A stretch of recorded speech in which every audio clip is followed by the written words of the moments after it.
আসসালামু আলাইকুম, সবাই কেমন আছেন? আশা করি ভালো আছেন।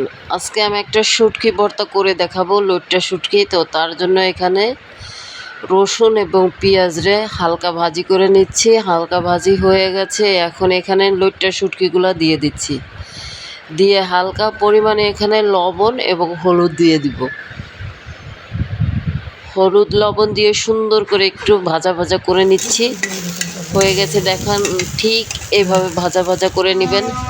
এখন আমি পাটায় বেটে নিব।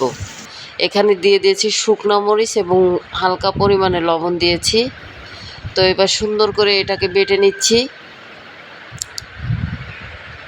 এটাকে সুন্দর করে বেটে এখানে দিয়ে দিব এখন ধনের পাতা।